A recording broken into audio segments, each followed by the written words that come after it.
The mahogany doors of Blackwood Manor didn't just close, they sealed a vault of secrets that had been rotting for 40 years. When Harrison Blackwood died, everyone in the tri-state area assumed his fortune would go to his shark of a wife, Beatrice, and his 2 spoiled children. But in that cold, silent library, something else was waiting. Clara, the daughter everyone called a mistake, sat in the corner, clutching a wet raincoat, prepared for nothing but insults. She didn't know that the piece of paper in the lawyer's trembling hands wasn't just a will. It was a ticking time bomb that was about to blow the Blackwood legacy to pieces. And when the smoke cleared, the person holding all the power would be the one they had spent a lifetime trying to destroy. The rain over Seattle was relentless, a grey curtain that seemed to be weeping for Harrison Blackwood, even if no one inside his sprawling estate was shedding a tear. Blackwood Manor sat on a cliff overlooking the Puget Sound, a fortress of stone and ego that Harrison had built with timber money and ruthless business deals. Today, the driveway was lined with black SUVs and luxury sedans, their wipers slapping back and forth like metronomes counting down the seconds to the main event. Inside the grand library, the air smelled of beeswax, stale lilies from the funeral, and expensive scotch.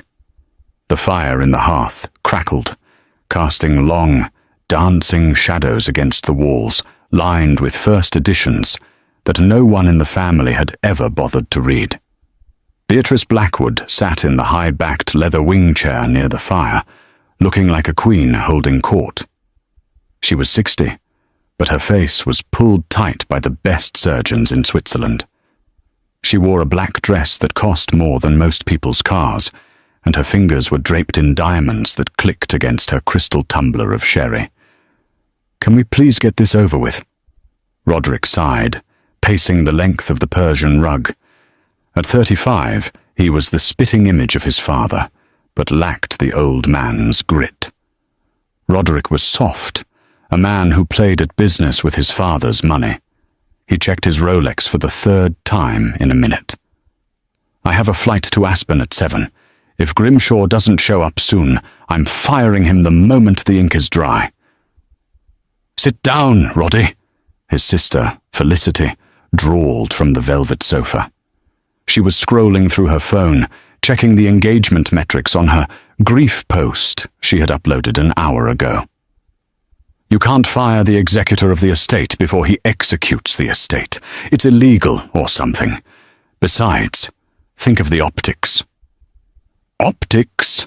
Roderick scoffed. "Dad is dead. The empire is ours. Beatrice gets the house, we split the shares, and we liquidate the timber holdings by Christmas. It's simple math." In the furthest corner of the room, almost blending into the shadows of the heavy velvet drapes, sat Clara. She didn't have a crystal tumbler or a spot on the velvet sofa. She sat on a folding wooden chair that the staff had brought in, clutching a worn leather handbag. Her coat was off the rack, damp from the walk from the bus stop, because the gate guard, under Beatrice's instructions, hadn't allowed her taxi to drive up to the main house. Clara was 32, Harrison's daughter from a brief, passionate marriage before he met Beatrice. She had his eyes, piercing, intelligent blue, but none of his cruelty. She worked as a high school history teacher in a quiet district 3 hours away. She hadn't seen her father in 5 years, not since the Christmas dinner where Beatrice had accused her of stealing silverware, a lie so petty and demonstrably false that Harrison's silence in the face of it had broken Clara's heart for the last time. She wasn't here for the money. She was here because the letter from the lawyer, Mr. Grimshaw, had been specific. Attendance is mandatory. "I don't know why she's here," Beatrice said, her voice carrying across the room without even turning her head to look at Clara. "It's practically cruel, dragging her out in this weather." Harrison was clear about his feelings. "Maybe she thinks Dad left her a pity check," Felicity giggled, finally looking up from her phone to sneer at Clara. Like for a new wardrobe. God knows she needs it. Clara tightened her grip on her bag, but said nothing. She had learned long ago that words were fuel to the Blackwoods. Silence was the only shield she had. The heavy oak doors creaked open, and the room fell silent. Mr. Percival Grimshaw entered. He was a man of 70, stooped and frail, carrying a battered leather briefcase that looked as old as he was. He had been Harrison's personal attorney for 40 years, the keeper of skeletons, the man who knew where all the bodies were buried. He walked to the large mahogany desk in the center of the room and set the briefcase down with a heavy thud. He didn't look at Beatrice. He didn't look at Roderick or Felicity. His eyes, behind thick bifocals, found Clara in the corner. He offered her a small, almost imperceptible nod. "Good afternoon," Grimshaw wheezed. "Afternoon, Percy," Roderick said, clapping his hands together. "Let's skip the preamble. We all know the drill. Standard split, survivor benefits to mother, trust funds unlocked for us." Grimshaw slowly unclasped the brass latches of the briefcase. Snap, snap. The sound was loud in the quiet room. "I am afraid, Mr. Blackwood," Grimshaw said, his voice dry as dust, "that there is nothing standard about the last will and testament of Harrison James Blackwood. The document you refer to, the one drafted in 2015, was revoked." Beatrice sat up straight, the sherry sloshing in her glass. "Revoked? By whom?" "By your husband, madam. 6 months ago." Grimshaw pulled a thick envelope, sealed with red wax, from the briefcase. "He drafted a new will, handwritten, witnessed by myself and 2 independent notaries who have no connection to this family or the business." The atmosphere in the room shifted instantly. The boredom vanished, replaced by a sharp, predatory tension. "Handwritten?" Beatrice laughed nervously. "That sounds unstable. Harrison was on heavy medication towards the end. Surely we can contest the competency." "He was of sound mind," Grimshaw cut her off sharply. "I have video evidence of the signing, along with a doctor's certificate dated that same morning. This will is ironclad, Mrs. Blackwood. I suggest you listen." Clara felt a cold shiver run down her spine. Why had her father changed his will? And why did Grimshaw look so terrified to read it? Grimshaw broke the wax seal. The crack of the hardened wax sounded like a gunshot. He unfolded the parchment, smoothed it out on the desk, and adjusted his glasses. "I, Harrison James Blackwood, being of sound mind and body, hereby declare this to be my last will and testament, revoking all prior wills and codicils." Grimshaw paused, clearing his throat. "To my loyal staff." Roderick rolled his eyes and slumped into a chair. "Oh, for heaven's sake, the help." "To Mrs. Higgins, my cook for 20 years, Grimshaw read, "I leave the sum of $50,000 to ensure her retirement is comfortable." $50,000, Felicity gasped. "That's ridiculous. She burns the toast." "To drive the point home," Grimshaw continued, ignoring her, "to my groundskeeper Arthur, I leave my vintage 1965 Ford Mustang and the sum of $25,000. "The Mustang?" Roderick shot up. No way. Dad promised me that car. It's a collectible. It's worth 6 figures easily." "It belongs to Arthur now," Grimshaw stated calmly. Harrison felt that Arthur was the only one who ever actually knew how to change the oil. Roderick's face turned a shade of crimson that matched the drapes. "This is a joke. He's giving away assets to the gardeners." "Sit down, Roderick," Beatrice hissed. "Let him finish. These are trimmings. The core estate is what matters. The timber lands, the portfolio." Grimshaw continued down the list. There were donations to the local animal shelter. "Dad hated dogs," Felicity muttered. "A donation to the Library Restoration Fund, and a specific bequest of his collection of antique fishing rods to his old college roommate. Finally, Grimshaw looked up. Now, to the family. Beatrice smoothed her dress. Finally. To my wife. Beatrice. Grimshaw began. Beatrice lifted her chin, expecting the words, everything else, or the entirety of the estate. I leave the marital home, Blackwood Manor, specifically the structure and the land immediately surrounding it, subject to a life estate. This means she may reside here until her death, but she may not sell, mortgage, or alter the property. Beatrice froze. I can't sell it? But the upkeep alone is $30,000 a month. How am I supposed to maintain it without liquidating it? We will get to the financial stipends shortly, Grimshaw said. Additionally to Beatrice, I leave my collection of impressionist paintings. Beatrice relaxed slightly. Well, that's something. The Monets are worth millions. However, Grimshaw raised a finger. These paintings are bequeathed with the stipulation that they must remain on loan to the Seattle Art Museum for a period of no less than 20 years. They cannot be sold. Beatrice stood up, her glass shattering on the hearth as she threw it. This is outrageous.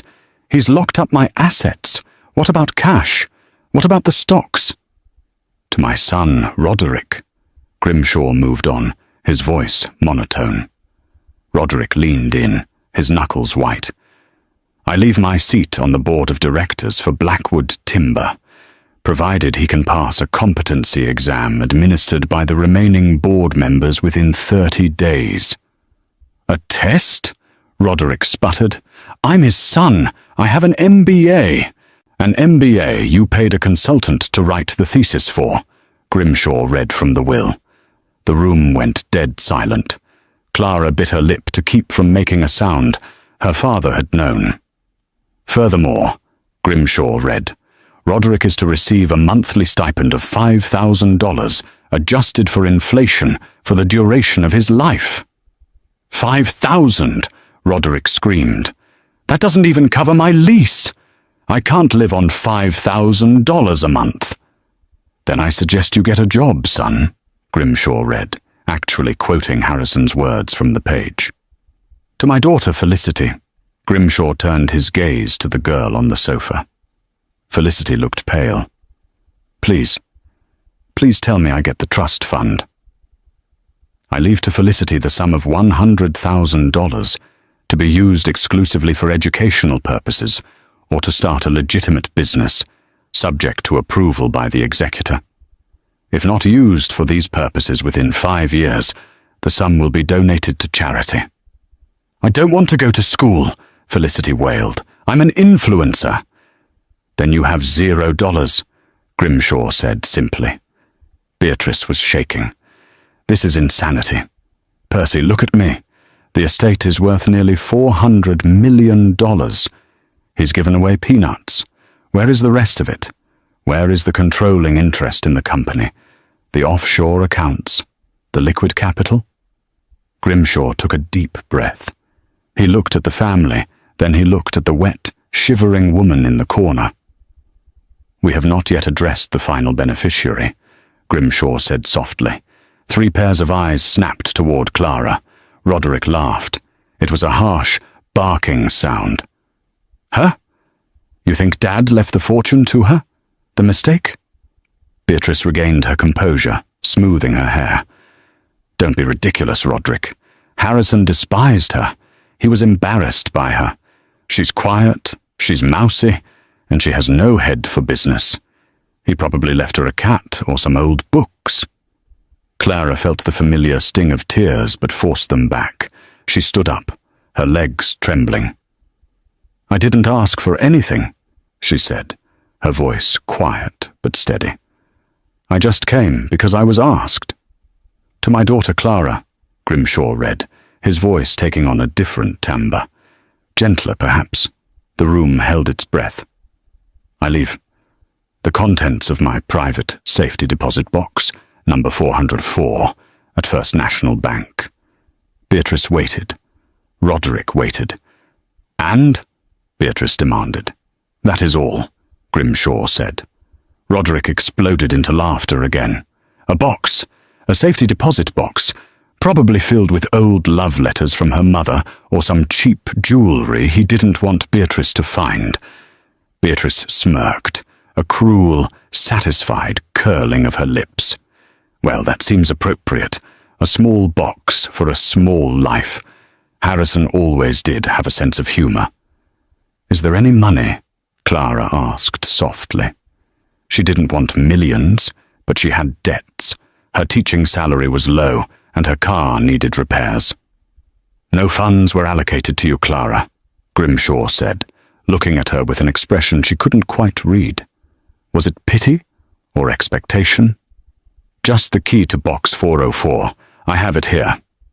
He held out a small, tarnished brass key. Unbelievable, Felicity mocked. We get screwed with stipulations, and she gets a mystery box. Honestly, Clara, you should just throw it in the trash. It's probably empty. He really hated you, didn't he? Roderick sneered, walking over to Clara and towering over her. I mean, he puts us on a leash, sure, to teach us a lesson or whatever sick power play this is. But you? He didn't even give you enough to buy a bus ticket home. He erased you. Beatrice walked to the center of the room. The bulk of the estate is missing, Percy. $400 million doesn't just vanish. If it's not in the will, it goes to the next of kin. That's me. The residue of the estate falls to the wife. Grimshaw closed the folder. Actually, madam, the will states that the residue of the estate, which includes the controlling shares of Blackwood Timber, the liquid cash accounts in the Cayman Islands, and the patent portfolio, is to be held in a blind trust. Controlled by whom? Beatrice demanded. The trust is locked, Grimshaw said. It can only be unlocked by a specific key code and authorization protocol. The instructions for this protocol are not in my possession. Where are they? Roderick shouted. They are lost, Grimshaw lied. Or at least Clara thought he was lying. Or perhaps Harrison took them to his grave. Until those instructions are found, the assets are frozen. No one gets a dime of the big money. The company runs on autopilot. This is a disaster, Beatrice screamed. She turned on Clara. Get out. Get out of my house. You got your little key. Go dig up your sentimental trash and leave us to fix this mess. Yeah, go back to your trailer park or wherever you live, Roderick spat. Clara took the key from Grimshaw's hand. The metal was cold. She felt a wave of crushing disappointment. She hadn't wanted the money for greed. She had wanted an apology. She had wanted her father to acknowledge, just once, that she was his daughter. Instead, he had left her a final riddle, a final game. I'm leaving, Clara said, buttoning her cheap coat. I don't want any part of this family. I never did. Good, Beatrice said, turning her back, because you aren't family. You were a liability Harrison tolerated. Now you're just a stranger with a brass key. Clara walked out of the library, the laughter of her half-siblings echoing in her ears. She stepped out into the pouring rain, the heavy door slamming shut behind her. She looked at the key in her hand. It was old, heavy, and stamped with a strange symbol, not the bank's logo, but a small engraving of a wolf. She didn't know it yet, but as she walked down the long, muddy driveway toward the bus stop, she was holding the detonator that would blow Beatrice's world apart. The branch of First National Bank in downtown Seattle was a cathedral of commerce, all marble pillars and echoing footsteps. It was a place where people like Beatrice Blackwood swept in with entourages, and people like Clara usually waited in line for 40 minutes to cash a paycheck. Clara stood before the heavy steel gate of the safety deposit vault, her heart hammering against her ribs like a trapped bird. She was still wearing her damp coat, the water stains dark against the cheap beige fabric. The bank manager, Mr. Henderson, A man with a face like a bulldog but eyes that held a surprising amount of warmth stood beside her. He hadn't asked her for ID. He hadn't asked her why she was there. He had simply looked at the brass key in her hand and nodded, as if he had been waiting for her for years. "Mr. Grimshaw called ahead," Henderson said softly. His voice was low, reverent. He said the day had finally come. Clara swallowed hard. "I don't know what's in there, Mr. Henderson. My family. They think it's a joke.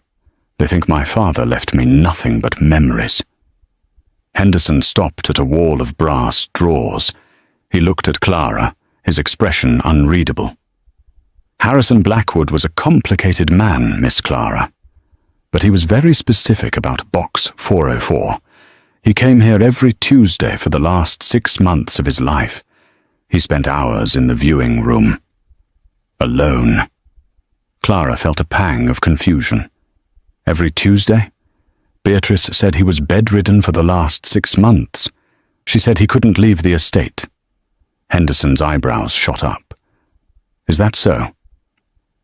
"Well, I suppose people say a lot of things when there's a fortune at stake."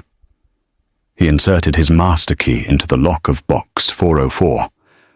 Clara's hand trembled as she inserted her brass key into the second slot. They turned them in unison. The lock clicked, a heavy, mechanical sound of finality. Henderson slid the long metal box out and carried it to a private viewing room.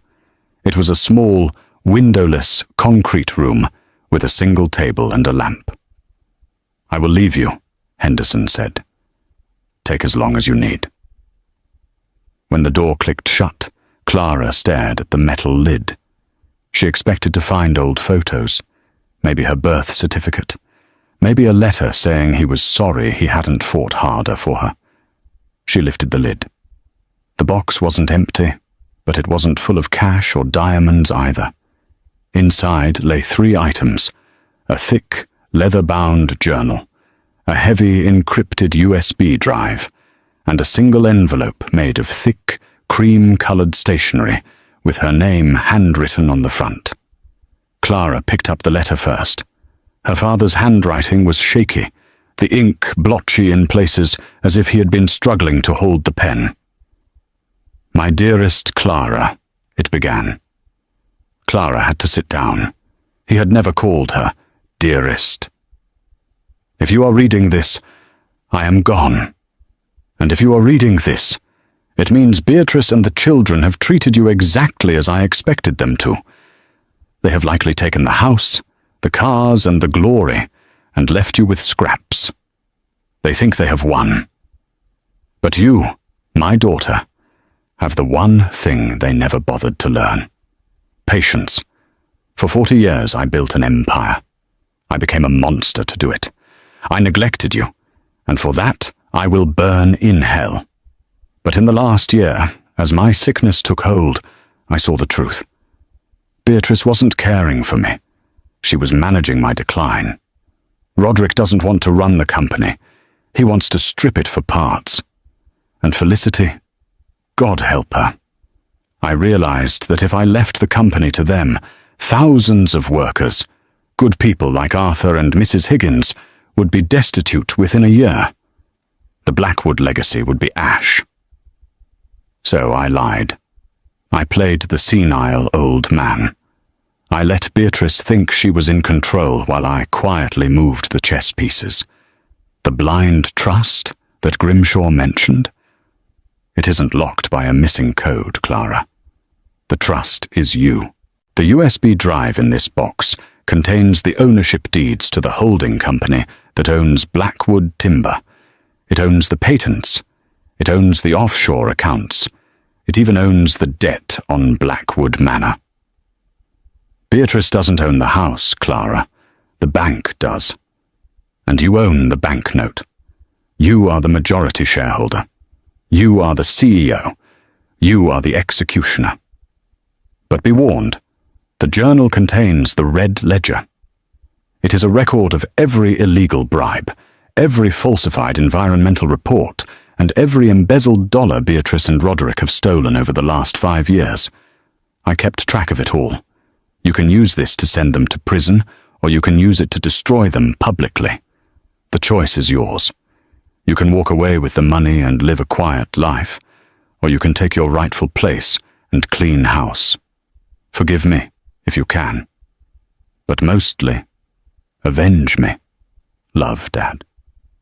Clara put the letter down, her hands shaking so violently she knocked the box against the table. The silence of the room screamed at her. She wasn't the poor relation anymore. She wasn't the mistake. She owned them. She opened the leather journal. The first page was dated 5 years ago. It detailed a transaction where Roderick had paid a safety inspector $50,000 to ignore a rot issue in the sawmill, an issue that had later caused an accident injuring 3 workers. The next entry detailed Beatrice funneling charity donations into a shell company to pay for her plastic surgery and jewelry. Page after page. Proof. Undeniable criminal proof. Clara felt a cold hardness settle in her chest. It replaced the grief. It replaced the fear. For her entire life, she had apologized for existing. She had stepped out of the way. She had worn the cheap coats and taken the insults because she thought she had no power. She closed the journal. She put the USB drive in her pocket. When she walked out of the viewing room, Mr. Henderson was waiting. He looked at her face, at the set of her jaw and the fire in her eyes, and he smiled. "Is everything in order, Miss Blackwood?" he asked. Not Clara. Miss Blackwood. "Yes, Mr. Henderson," Clara said, her voice steady and steel-hard. "I need to make a withdrawal from the trust, and then I need you to call Mr. Grimshaw. We have work to do." 3 days later, Blackwood Manor was in chaos, though of a different kind. Roderick was pacing the library, screaming into his phone. "What do you mean, liquidity issues? I'm Harrison Blackwood's son. Just approve the transfer. I need the deposit for the jet by noon." He slammed the phone down. "Useless. Every account is flagged. Grimshaw is stonewalling me. He says the trust protocols are still verifying assets." Beatrice was pacing by the window, smoking a cigarette, a habit she usually hid. It's a stalling tactic. Grimshaw is trying to skim off the top before he hands it over. We need to break that trust, Roddy. I've called Judge Halloway. We're having dinner tonight, a little donation to his re-election campaign, and he'll declare the handwritten will invalid due to mental incompetence. "Can we do that?" Felicity asked from the floor, where she was surrounded by boxes of designer clothes she was trying to sell online to generate cash. "I mean, if Dad was crazy, doesn't that make us look bad?" "It doesn't matter how we look, you idiot. It matters that we get the money," Beatrice snapped. "We have bills due. The staff hasn't been paid in 2 weeks. Arthur actually had the nerve to ask me for his check this morning. I fired him on the spot." "You fired the groundskeeper?" Roderick asked, distracted. "Who's going to open the gate?" "I don't care. I'm not being held hostage by gardeners." Beatrice inhaled sharply. "We need a big influx of cash, fast, before the board realizes we're frozen out." Roderick's eyes lit up.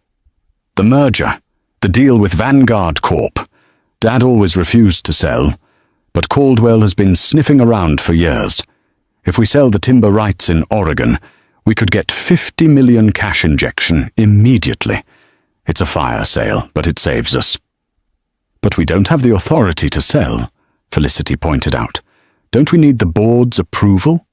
"I am the board," Roderick sneered.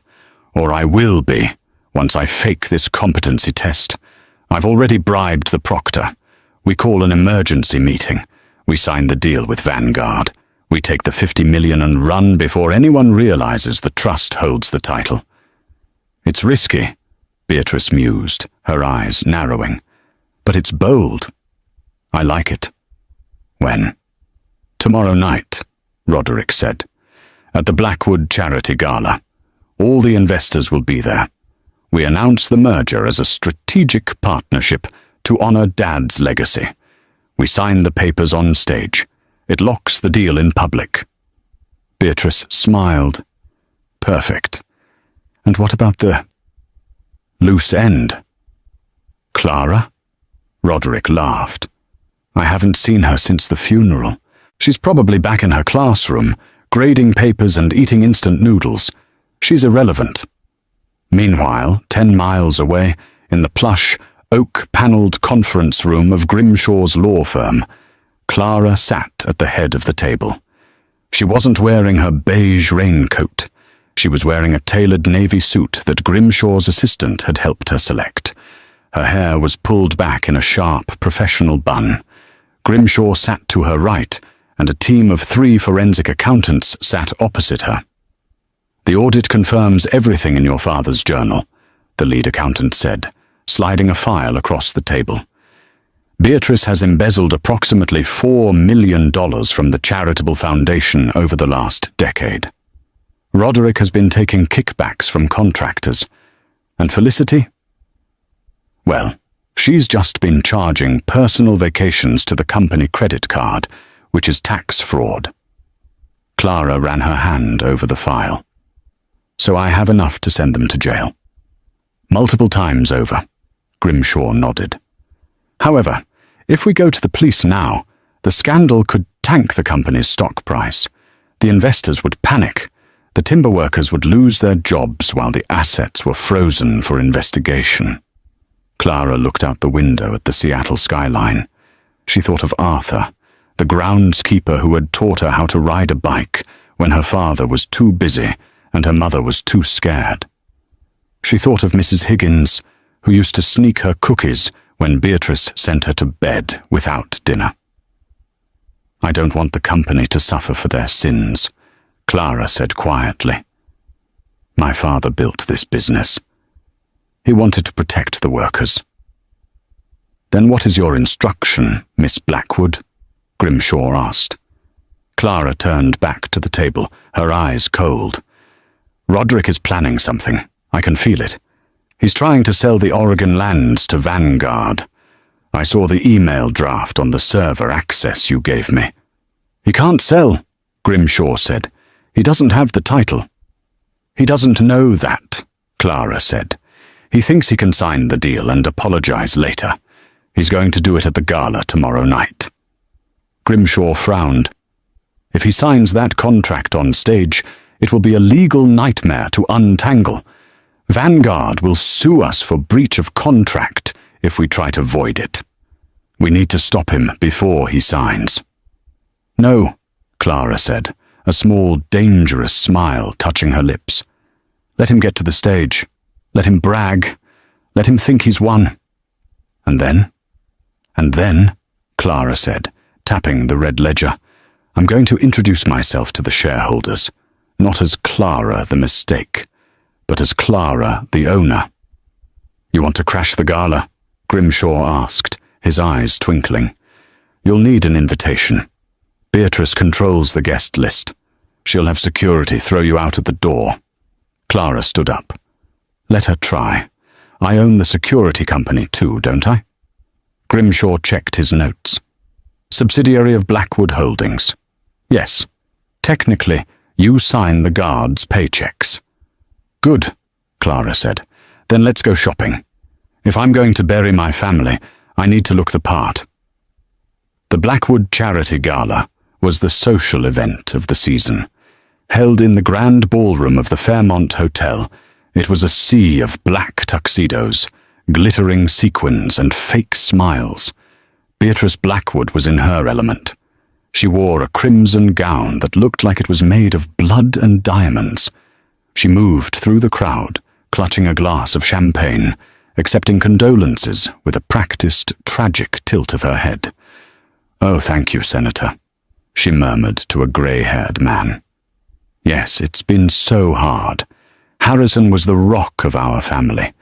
But we must carry on. For the business." Roderick was by the bar, looking sweaty. He was talking to Mr. Caldwell, the CEO of Vanguard Corp. Caldwell was a shark in a human suit, a man known for buying family businesses and stripping them down to nothing. "The papers are ready?" Caldwell asked, his voice a low rumble. Yes, Roderick stammered, downing a scotch. "We're doing the announcement at 9:00 p.m., right after the tribute video for Dad. We sign on the podium. Great optics. New leadership, strategic partners, all that jazz." "And the trust?" Caldwell asked, eyeing him suspiciously. "Your lawyers said there were delays." "Resolved," Roderick lied, wiping his forehead. "Totally resolved.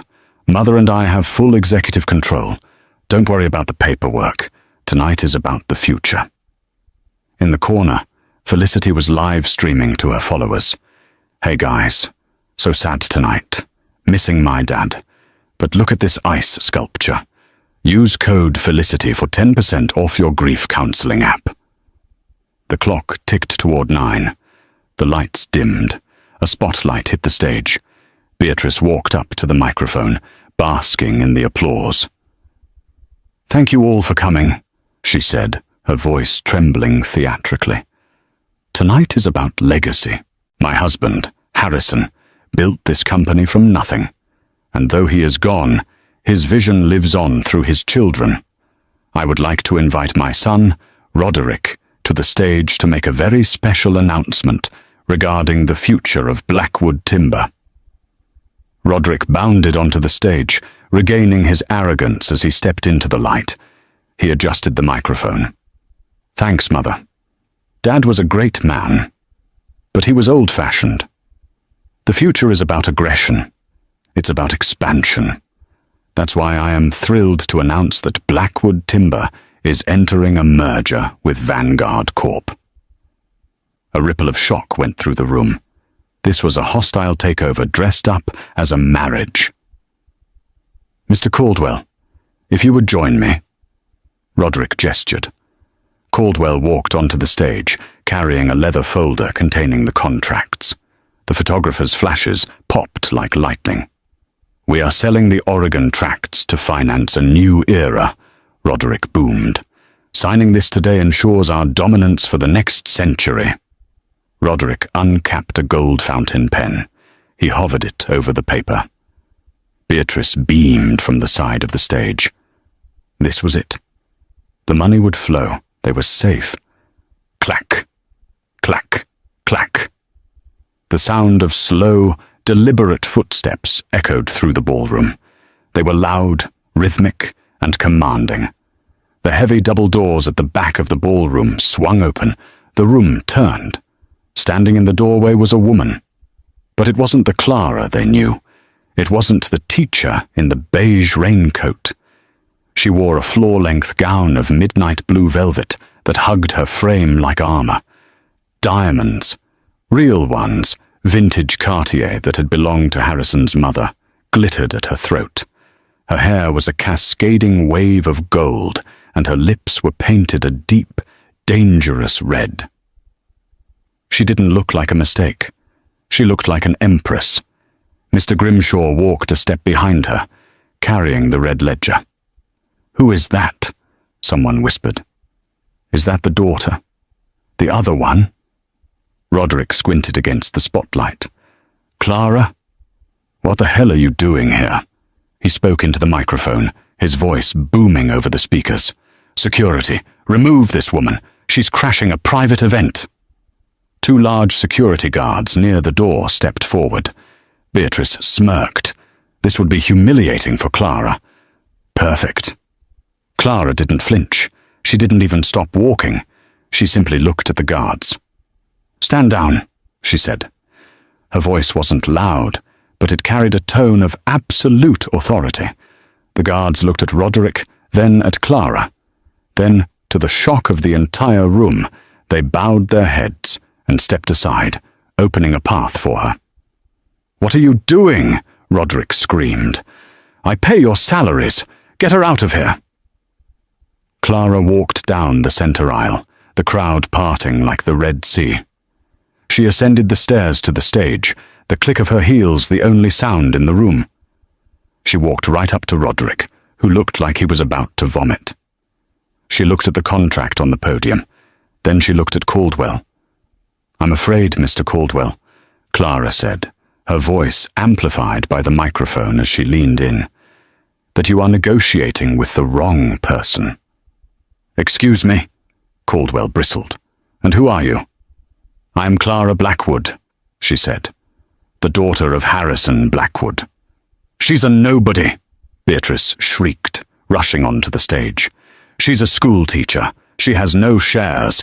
She has a safety deposit box key. That's it." Clara turned to Beatrice. The look in her eyes stopped Beatrice cold. "Yes," Clara said. "A key to box 404. Would you like to know what was inside, Beatrice?" Clara pulled the USB drive from her clutch and plugged it into the laptop connected to the projector screen behind them. "Harrison didn't trust you," Clara said, her voice ringing out. "He knew you were poisoning him. He knew you were stealing." The screen behind them flickered to life. It wasn't a PowerPoint. It was a video. Harrison Blackwood, looking frail but lucid, sitting in his library.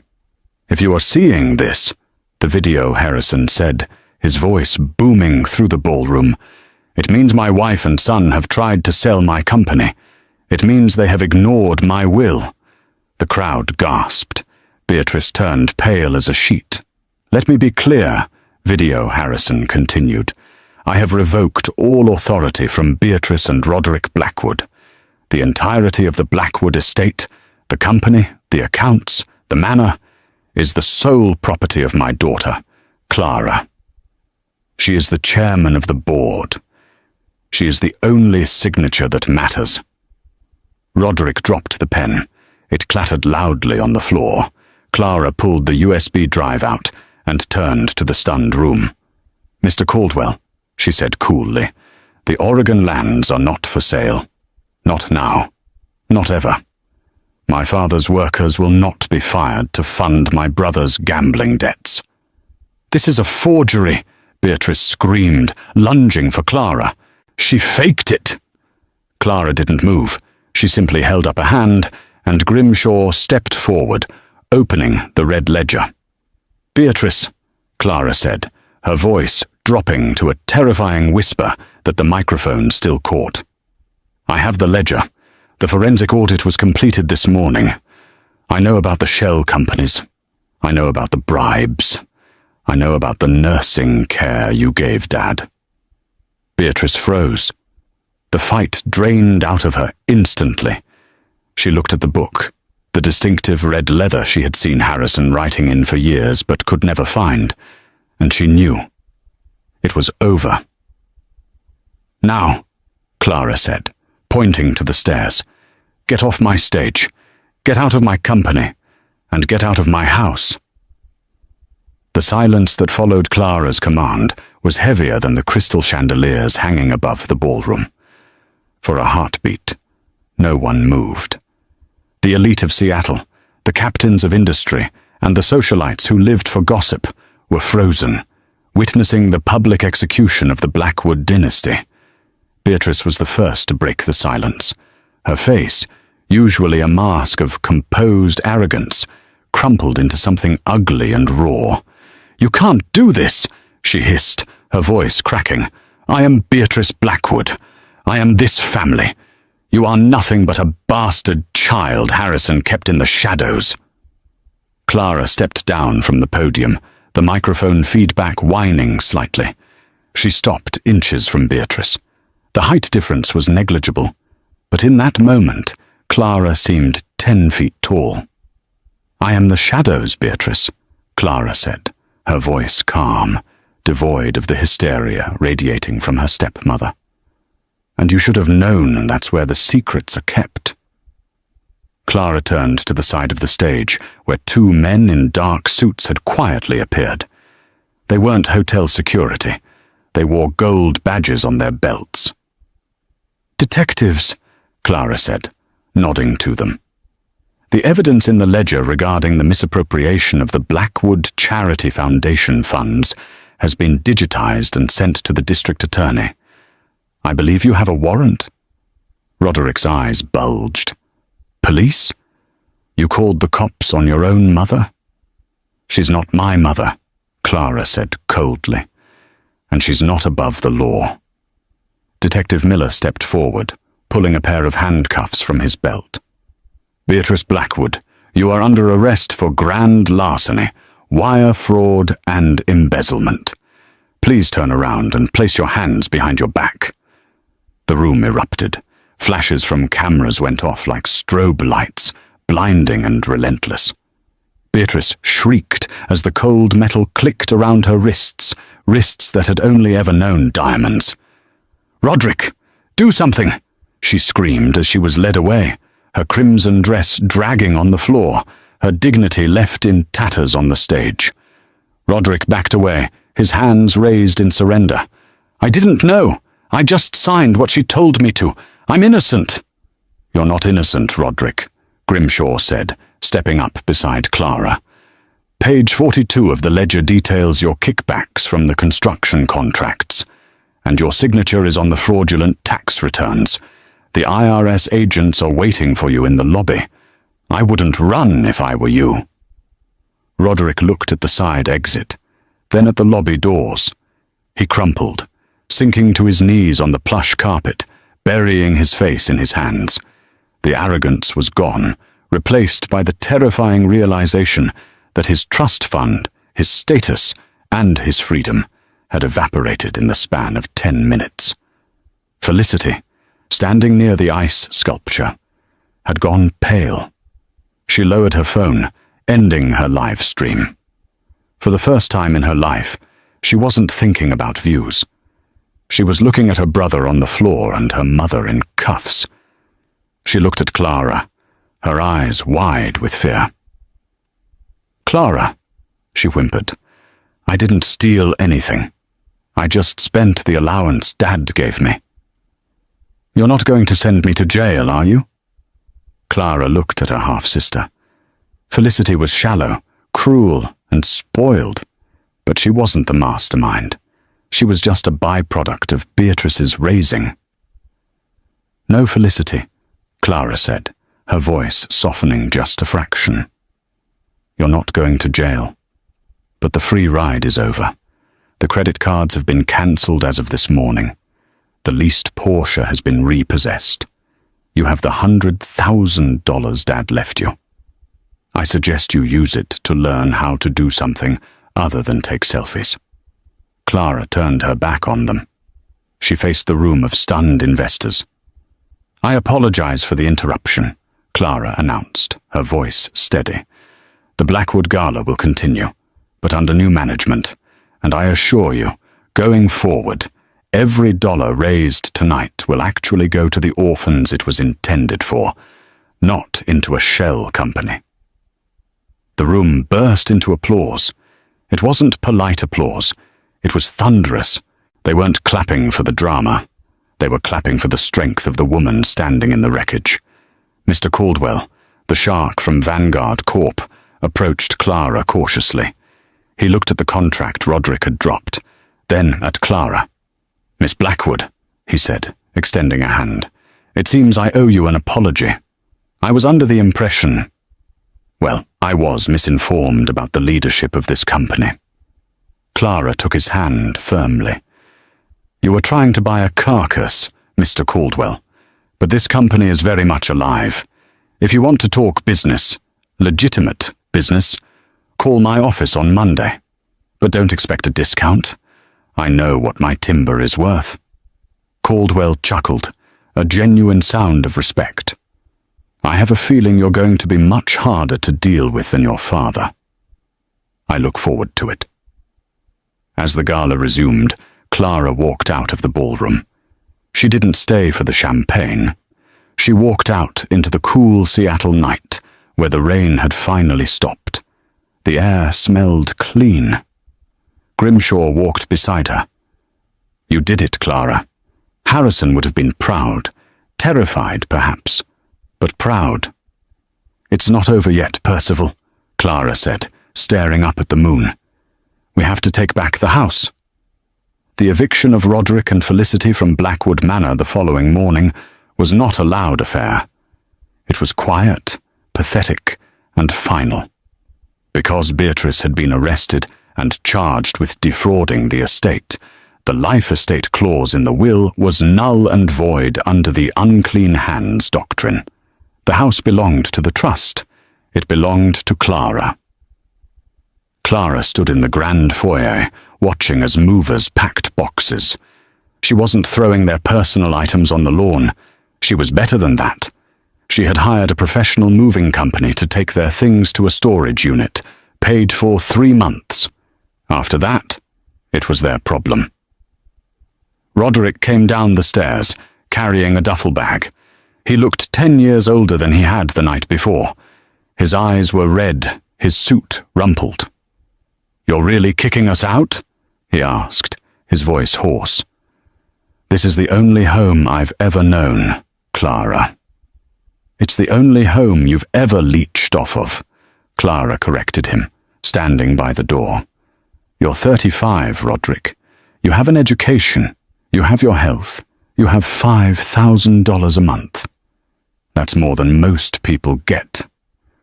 Go figure out who you are when your last name isn't a credit card." Roderick paused.